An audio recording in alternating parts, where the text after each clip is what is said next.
There is a part of the reclamation journey and the creation that does not get talked about enough. This is called the in-between space, the liminal space. So the stretch of time after you've changed internally, but before your external reality has fully recognized around who you've become, who you've reclaimed. This is usually the moment where people start questioning everything. They think that they're stuck. They think that they are missing a step. It is actually way more far important because reality does not respond at the speed of urgency. It responds at the speed of the integration. So the integration of the version of you, of the person who you've reclaimed.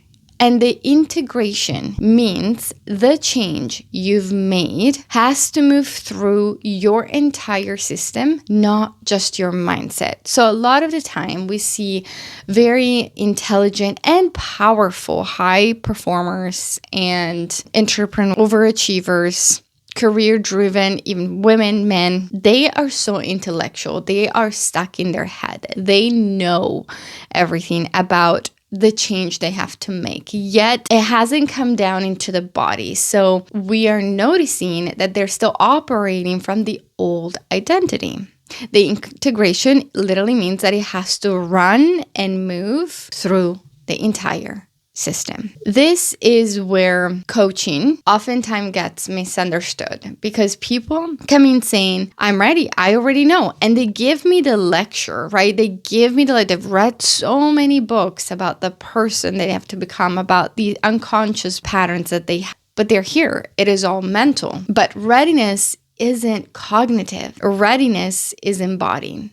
And the embodiment, the integration, so not just faking it until you make it, but really becoming this person takes time. Not as much time as you think so, but it does require a little bit. And the more you fight it, the longer this liminal space shows up. So the in-between space, again, happens right after an identity shift, not before the result. If you're a business owner, this space tends to be, or an entrepreneur or a high performer, you probably feel like you've outgrown your old business model, or your passion has shifted, your capacity starts to expand, or maybe there is even a desire or a hint that something has to change.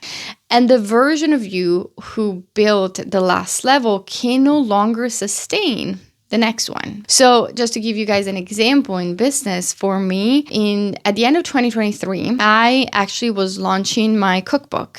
And I was so excited because for the past 3 years, I had launched my career in the health space as a health care provider. And I loved it. But when the book came, I realized that it wasn't the beginning of a chapter. It was the end of one.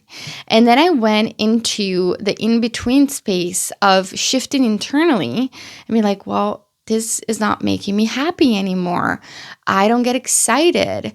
And I started shifting internally with the shift of like, I want to be a spiritual healer. I really want to be a spiritual mentor. Like, this is my passion now. But the external reality hadn't not changed yet.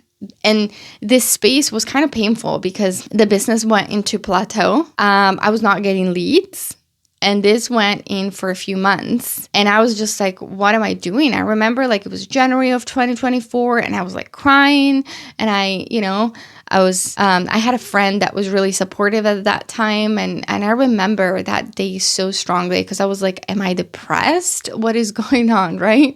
That was the in-between space until I fully integrated what I needed to integrate and realized I needed to shift into the next level. And the most difficult part about that process was that my next level was not in the same category. So I was pivoting, and that came with a lot of grief because I was like, well, I'm expanding. I want to do things differently, but I also want to do it in another field. So if you're in this space, just know that it's absolutely normal. That's what we do. We actually support in the space if you are going through it, because we've been through it a bunch of times at this point, many times. But let's talk about how it can show up even in love. So chasing, after you start reclaiming your self-respect, after you raise your standards, after you stop abandoning yourself for connection, this is the part that people do not expect. Things often slows down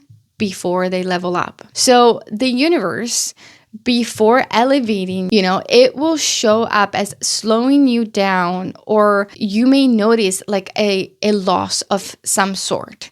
Your income may be plateauing or really not pulling in any money for a couple months, or a loss of money. You may be in isolation in love, like you're not seeing anyone coming through. You're just like, I'm going through my motion, but I'm not attracting anybody. And there is this space that it feels really scary because it feels like the unknown. There is no certainty, and you're just like, it's like a tower that is crumbling, and you are sitting there and you're like, do I let it crumble because I know I'm leveling up and I trust, or do I hold on to it and I try to like push even more in my business and go out, or do I let it crumble knowing that everything is up leveling for me? That's because the system is recalibrating. Those are the moments that, if you need to take anything out of this podcast, is recalibration. I'm telling you from my own experience, from experience of my clients that we support, it is not the happiest place to be. Recalibrating and the space of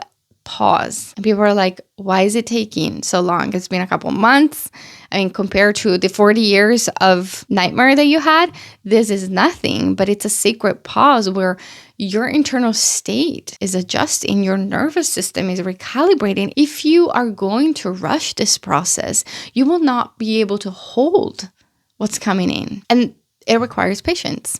For overachievers, high performance, career-driven people, we are go-getters and we want it now or yesterday. So for me, I would say like one of the biggest lessons that I'm learning in this lifetime since, birth, I would say, is patience. And I still don't have it, but I'm way better at really like working with the universe about it, because there is a higher power you can't beat. And when they say pause, you have to pause and let the integration, process. It's like inserting a new software in your computer and not letting it restart and integrate.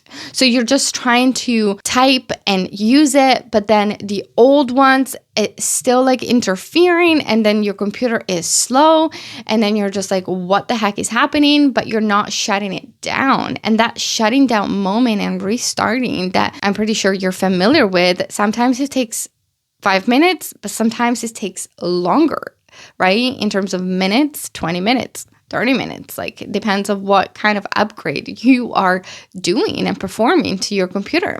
So it's the same thing, right? About love, and then also a little bit more about career and business shift and the luminal space in this.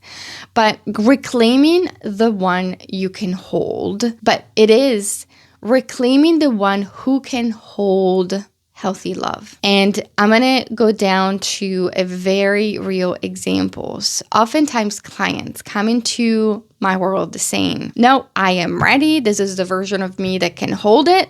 I'm ready. Why is it not here yet? Right? They get a bit frustrated. I know I want it.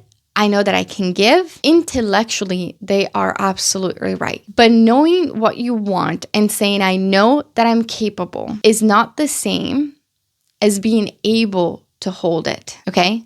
It's like saying, well, I'm gonna go on the bike for the first time. I know it. I've watched the videos, but actually going on that bike and start riding those pedals feels different. You have to activate the muscles that you can't by watching that video. So we don't just talk about the relationships they desire. We go into identity work. So that's part of the identity work that we do in the reclaimed mentorship, where sometimes it takes weeks, because not only we need to unroot the unconscious patterns, so the old software, but we need to also recalibrate the nervous system, regulate it to hold it. So we look at, who is the version of you that already sustained this love? What and how? What is she wearing? How does she move? What is her hair like? What does she no longer tolerate? How regulated is her nervous system in intimacy? So I had a client that we did this type of work, but we didn't have the time, or she didn't have the time to integrate it fully. And so what happened was like, we're doing the work, so we unrooted everything.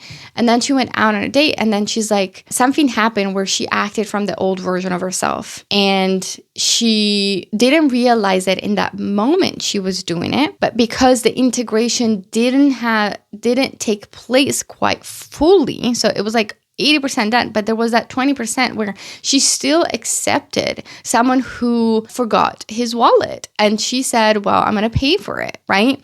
So when we say, and then we went back into, would this new version of you, the reclaimed version of you, tolerate this behavior? And she's like, no. And then I said, so then why did you accept it? It's not to shame or blame. It was like, oh, I was still acting from the old self. Wow. And she got that, right? And that's when it started to fully get integrated of like, oh my God, the knowing and the acting is different. You don't attract from your desire. You attract from the identity. And for me personally, when I look back at my journey of reclaiming the woman who could not just attract the healthy love, but hold it. The shift was very, very tangible, not just emotionally, not just spiritually, but visibly. If you guys, look at pictures of me, I redefined my environment. I went into like, what does this woman, as her curtains, as her aesthetic of earrings, of clothing, how does she move? Is she grounded? She's classy. She respects her time and herself. She has very strong boundaries around her non-negotiable. And I remember there was a point where I wanted to be there, but I wasn't fully her. So I started reclaiming her and decluttering my closet, redesigning my space. And I asked again, what kind of activity does she do now? And let me tell you, it's not the same version that you are today. At one point, I even said, what car does she drive? And bam, last year, I was like, she's driving this car, white interior, Mercedes. So this decision didn't come from lack. It came from an alignment of who I wanted to be and I always was meant to be. Here's the part that people miss. During the becoming phase, nothing was happening externally. There were periods where, again, no one showed up romantically. There was nothing. There was pure silence. And at first I resented that silence. I was like, why? I was not content in it. I was like, this pause is killing me inside. And then I said, in the surrendering process, I said, you know what? What if I can reframe this pause in, this is the last year I'm spending the vacations alone, beach days alone. I have time for myself. I have time to do whatever I want. And I started living from that place of like, this is my best and last year being single. Everything shifted very fast that year. I had so much joy in contentment of being by myself. That actually was the thing that speeded the process of not just attracting, but being able to hold it when that person showed up. Okay. Then I had the funny thing, and then nobody showed up. And then towards the end, before my person, there were a couple of people that showed up, yet they were not fully aligned. There was like a date or two. And I remember the first time I went to dinner and I was like my person, it does not feel right. So with gratitude, I said, thank you, universe was showing me that I'm a little bit closer, but it's not quite there yet. And that is okay. My nervous system was still stabilizing, was still getting integrated. This is where the self-love really matters in the Reclaim Signature program, in our journey, in your journey. Buying yourself flowers, prioritizing yourself, boundaries, self-respect, regulation. You need to reclaim her. You do not skip this part. Otherwise, you will not be integrated. Okay. Now, if you can understand that this part is so important, as is key, let's talk about business example, like another very passionate story here. When there is this silent burnout where you feel exhausted, but the worst part about an entrepreneur or someone who is an overachiever is when the passion lives first. goes away. And I'm a very passionate, fiery person. I, was born and raised there, and I cannot live my life without feeling passionate about something or someone. So as you probably know, or you don't, I started in the holistic field as a practitioner. And I started in the middle of COVID with nothing, and then launched my healthcare career as a coach and medicine practitioner. Towards the end of 2023, something shifted internally. I went into this internal shift of evolution. I did not feel the passion anymore, but I remember I was terrified because I was about to publish my health cookbook. And everybody was like, you're getting known for this, you're getting on national TV, and this is the beginning of something so great. And I sat there and I remember with tears in my eyes, I was terrified because I kept trying to push, but something changed and I was not passionate about it anymore. And I just went into this identity crisis for a few months where I had outgrown my identity, and the book, my health cookbook, was a beautiful closing of a chapter, not the beginning of one. So if you're an entrepreneur listening to this, it's absolutely normal to outgrow your identity. And I went into the crumbly is when the old identity no longer fits, but the new one isn't. It's like this in-between space, but everything is like, you try to be okay on the outside and show up, and you're very authentic, yet inside you're just like, why am I not feeling this anymore? And remember that energy goes first.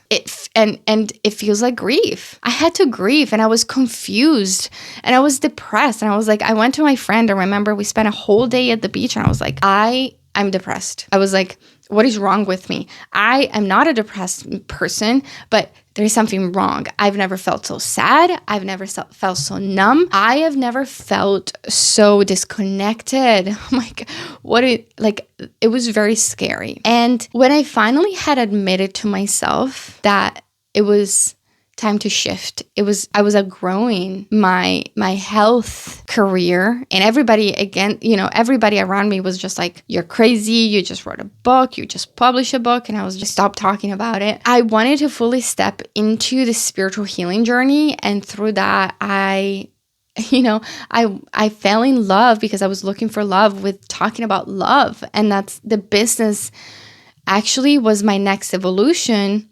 Everything started to change. Within a couple months, I gained over 80,000 followers. And also my business skyrocketed, tripled in income that year, beyond 6-figure, but there is this becoming phase, this reclamation of your power where nothing might quite move. This is not a delay.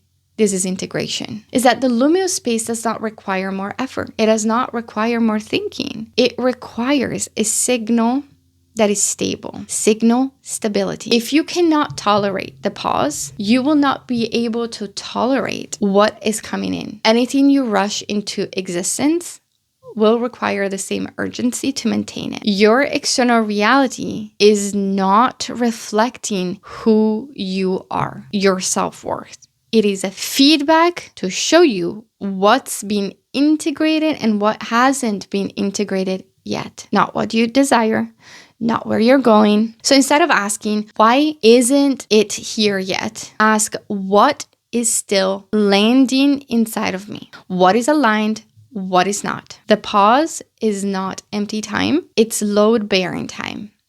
And if you're here right now in love, business, and self, you're not behind, you're reclaiming. And we have a community where you can start your journey and you can access the activations, the mini courses that are the most requested one to help you shift energetically in the app.